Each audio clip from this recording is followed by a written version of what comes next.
Good afternoon, everybody. On behalf of the entire Board of Aldermen for the City of Southport, our City Manager, and our first responders, and the entire city staff, I want to welcome you all here. I want to introduce as well the gentlemen who are going to speak behind me. First is Brian Chisholm, who we all know is the Brunswick County Sheriff and our law enforcement partner, and we could not have done this whole project together without his help. Then there's FBI Director Chip Hawley, and we have U.S. Coast Guard Commander John Succo, and Senior Chief U.S. Coast Guard Logan Adkison as well. We appreciate Governor Josh Stein visiting us at this difficult time, and we thank you for being here. As we struggle with the various human emotions that come upon us during moments of violence and evil, we must look to the future and not let this event define us. We, our closely knit community who over time will again come together to enjoy our surroundings and each other. I want to remind everyone with a short story of who we are. Just 48 hours earlier, I was in that very bar, and I was talking to a manager from a local jurisdiction, and we were going over success stories that both jurisdictions had. And as I was exiting that establishment, two gentlemen who I've never met before were walking behind me. And as we got to the door, those who have been to American Fish realize there's the doorman there. He had collected some tips, and the tips were sitting on a wooden shelf right there in full view of everybody with a glass on top of it. And the doorman had left to go do something else. And I turned to the gentleman and I said, you know how you can tell that you're in Southport? And they said, no. I said, because as we can see, that money is sitting there in full view. And that money will still be there no matter how many people walk by that money when he comes back to work, back to his station here. And they both agreed that we live in an idyllic surrounding, which has now been broken 48 hours later. We all need to strive to retrieve that way of life, which I am very confident we can as a city. Now let me turn this over to Sheriff Chisholm.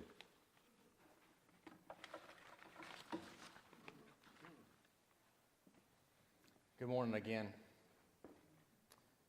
I was having a conversation with Chief Todd Corn just a little while ago, and he brought to my attention something that I didn't think about.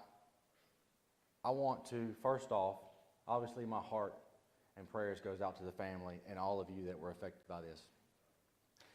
I also want to take this opportunity to thank those agencies that were necessarily not here in Southport, but played an instrumental role in getting people to the hospital.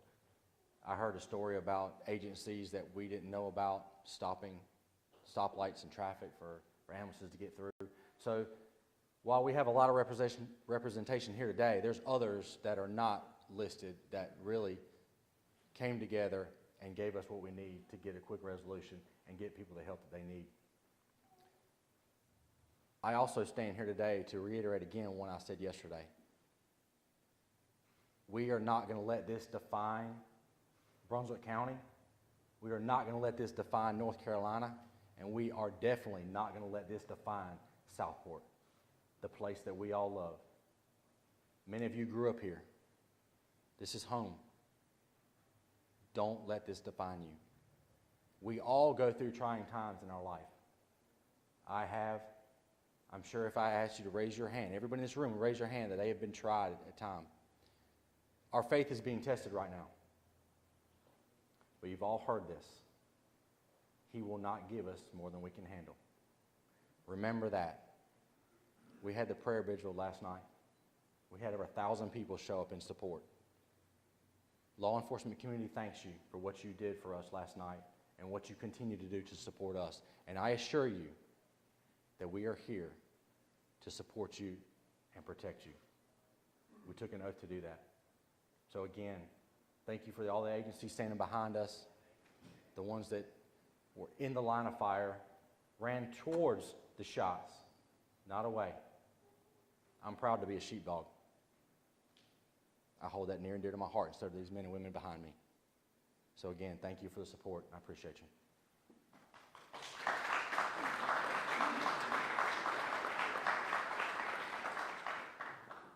I'm Director Chip Hawley, State Bureau of Investigation. We had over 20 agents respond. I just want to make sure that what is really brought to the forefront, our prayers and thoughts go with all the victims and everyone affected. But the ability for local, state, and federal law enforcement to come together so quickly. Sheriff Chisholm, the chief here in Southport, you had you had your legislative representation. We were on the phone with them that live here in this community, and they were affected by this. And our ability to put over 20 agents, sworn and non-sworn, on the ground.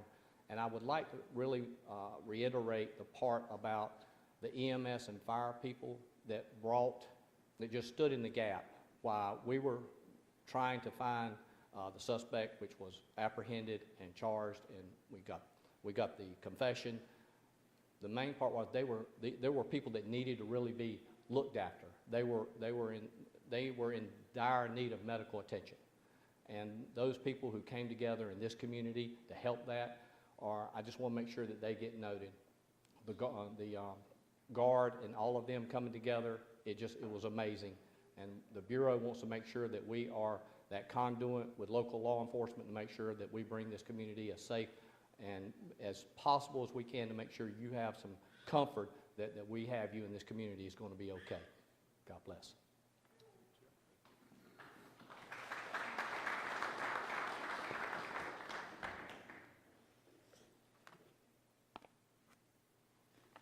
Good afternoon.